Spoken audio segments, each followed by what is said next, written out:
Assalamualaikum friends and family. Welcome to YASRAW Gallery. Hello friends, இன்றைக்கி நீங்கள் பார்க்க போகிறது புளி முட்டாய் தாங்க. பொட்டி கடையில் ஐஸ்கிரீம் கஜில் கொஞ்சமாக புளியை வச்சு அதை கவர் பண்ணி கொடுப்பாங்க. ரொம்ப சூப்பராக இருக்கும். வாங்க அதை எப்படி செய்யலான்னு பார்க்கலாம். அதுக்கு நம்ம 200 கிராம் புளி எடுத்துக்க போகிறோம். இதில் உள்ள நார் கொட்டை எல்லாத்தையும் ரிமூவ் பண்ணிவிட்டு கொஞ்சமாக தண்ணியை ஊற்றி ஒரு ½ அன் ஹவர் ஊற வச்சிடலாம். இப்போ நல்லா ½ அன் ஹவர் ஆகிடுச்சு. அதை திறந்து பார்த்துடலாம். நல்லா ஊறிடுச்சுங்க. ரொம்ப சாஃப்டாகவும் வந்துடுச்சு. இப்போ நம்ம இது மிக்சிங் பவுலுக்கு போட்டுக்கலாம். இதை நல்லா ஃபைன் பேஸ்ட்டாக அரைச்சிட்டு வந்துடலாம். பாருங்கள், நல்லா ஃபைன் பேஸ்ட்டாக அரைச்சாச்சு. இதுக்கு ரொம்ப தண்ணிலாம் ஊற்ற தேவையில்லை. கொஞ்சமாக தண்ணி ஊற்றி நல்லா இந்த மாதிரி திக் பேஸ்ட்டாக வச்சிடலாம். இப்போ ஸ்டவ் ஆன் பண்ணி ஒரு பேனை வச்சுக்கோங்க. பேன் நல்லா சூடான பிறகு 2 ஸ்பூன் நெய் ஊற்றிங்க. நெய் நல்லா சூடான பிறகு நம்ம 200 கிராம் புளி எடுத்துக்கிறோம். அதுக்கு 200 கிராம் வெல்லம் எடுத்துக்க போகிறோம். அதை இதில் போட்டு நல்லா மிக்ஸ் பண்ணிக்கிட்டே இருங்க. இதுக்கு தண்ணிலாம் ஆட் பண்ணக்கூடாது. தன்னாலே மெல்ட் ஆகிட்டே வரும். அந்த நெய்யிலேயே நல்லா மெல்ட் ஆகிட்டு வரும். பாருங்கள், கொஞ்சம் கொஞ்சமாக கரையுது. இது இன்னும் நல்லா முழுமையாக கரையணுங்க.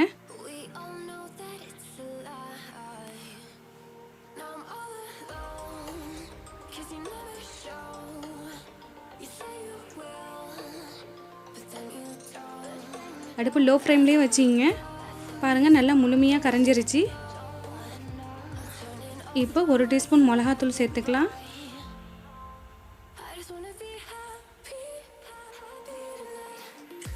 1/2 டீஸ்பூன் உப்பு. உப்பையும் போட்டு நல்லா மிக்ஸ் பண்ணிவிடுங்க. இந்த இனிப்பு சுவையோட புளிப்பு சுவையும் சேர்த்து மிக்ஸ் பண்ணி சாப்பிட்றதுனால ஒரு அருமையான டேஸ்ட்டாக இருக்கும். இப்போ நல்லா மிக்ஸ் பண்ணியாச்சுங்க. இப்போ நம்ம பேஸ்ட் பண்ணி புளி பேஸ்ட் பண்ணி கிரைண்ட் பண்ணி வச்சுக்கிறத இது சேர்த்துக்க போகிறோம்.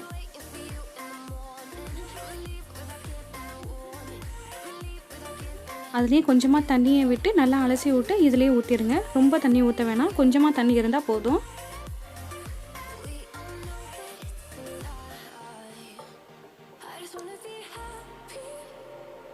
இது செலவே இல்லைங்க. வீட்டில் இருக்கிற பொருளை வச்சு நம்ம ஈஸியாக செய்ய போகிறது தான் இது கைவிடாமல் நல்லா மிக்ஸ் பண்ணிக்கிட்டே இருங்க.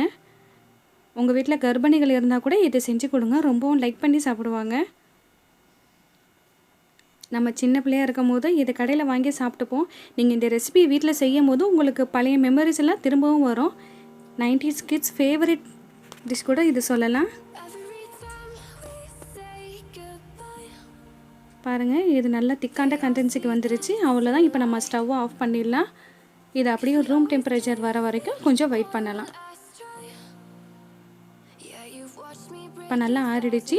அதை தொடுறதுக்கு முன்னாடி கையில் கொஞ்சமாக நெய்யை அப்ளை பண்ணிவிட்டு அதை தொடுங்க. இல்லை கையில் எல்லாமே ஒட்டிடும். சின்ன சின்னதாக ஒரு ரவுண்டு பிடிச்சி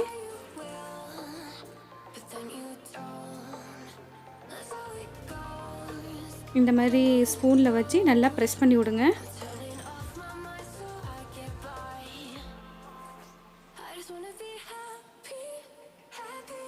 அதை கவர் பண்ணுறதுக்காக நம்ம வீட்டில் ஏற்கனவே ஃபாயில்லாம் இருக்கும். அதை சின்னதாக ஒரு ஸ்கொயர் ஷேப்பில் வெட்டி இதில் வச்சு பின்னாடி அப்படியே ப்ரெஸ் பண்ணி விட்டுடுங்க. கடையில் நம்ம கண்ட கெமிக்கல் மிட்டாயெல்லாம் சாப்பிட்றதுக்கு பதில் இது வீட்டிலேயே இந்த மாதிரி செஞ்சு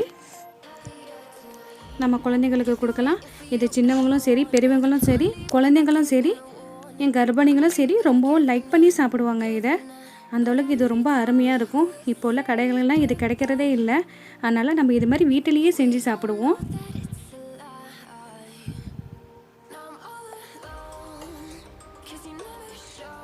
இந்த மாதிரி மடக்கி பின்னாடி ப்ரெஸ் பண்ணி விட்டுடுங்க. இது இந்த மாதிரியும் செய்யலாம். இன்னொரு மெத்தடும் இருக்குங்க. இப்போ சின்னதாக புளியை உருட்டிங்க. இந்த மாதிரி கலர் பேப்பர் இருக்குல்ல, அதில் சென்டரில் வச்சு இதை நல்லா ரேப் பண்ணிவிடுங்க. 2 மெத்தடே செய்யலாம். அது மாதிரியும் செய்யலாம், இந்த மாதிரியும் செய்யலாம். உங்களுக்கு எது வசதியாக இருக்கோ அந்த மாதிரி செஞ்சு ஒரு பாட்டிலில் கூட நீங்கள் அப்படியே ஸ்டோர் பண்ணிடலாம். 1 மந்த் ஆனாலும் கெட்டே போகாதுங்க. மனதிற்கு மகிழ்ச்சி தரும், ஐம்புலன்களும் புத்துணர்ச்சி பெறும், ரொம்பவும் எளிமையாக செய்யக்கூடிய இந்த 90s கிட்ஸ் ஃபேவரட் புளி முட்டாயை நீங்களும் ட்ரை பண்ணி பார்த்துட்டு எப்படி இருந்துச்சுன்னு சொல்லுங்கள்.